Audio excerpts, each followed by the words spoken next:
บายดีเนาะวันนี้จะมาพบกับเคกะ112บ่แมนเคกะดับเบิลหนึ่ง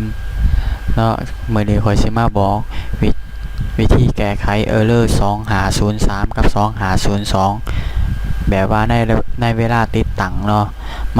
มันจะเกิดเนาะแบบว่าเกิดช่วงท้ายของการติดตั้งกันนะแล้วมันจะเกิดขึ้น2503ก่อนแล้วกดโอเคเลย2502ขึ้นเนาะแต่ว่าข่อยโทษเนาะข่อยบ่มีแล้วเนาะข่อยเลยบ่ได้ให้เฮ็ดเนาะตัวอย่างบ่มีตัวอย่างดอกข่อยมีแต่อธิบายนี่แหละเนาะวิธีเนาะกด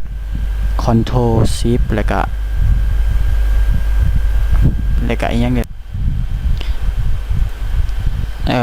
บีบ Ctrl แล้วก็ Shift แล้วก็บีบอันตัวว่าอยู่เทิงสุดของ8อันเด้ ESC บีบพร้อมกันเนาะ Ctrl Shift ESC เนาะแล้วมันจะขึ้นหน้านี้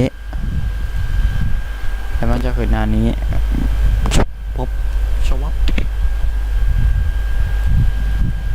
คอยบอกใน Windows 8เนาะถ้า Windows อื่นเป็นก็บ่ฮู้กันแต่คอยบอกเพื่อเนาะเพราะว่าส่วนหลายเขาเป็นเนี่ยเขาสิมาเปลี่ยน Windows ใหม่แต่คอยแนะนำบ่ต้องเปลี่ยน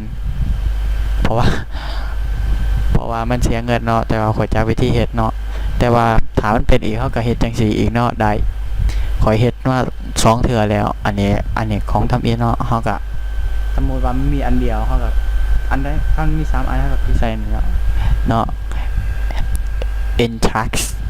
คลิกใส่จังซี่ Entrax เนี่ยมันจะเป็นหน้าจอแบบนี้หรือว่าหน้าจอสีเขียวแล้วเราก็มากดใส่ไฟล์แล้วก็ run new text แล้วก็กด exportเนาะ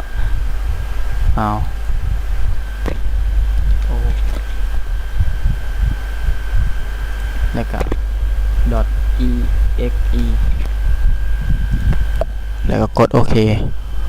เนาะแล้วก็ติดตั้งใหม่เนาะแล้วมันก็ได้เสียวค่อยจะเรื่องก็ไม่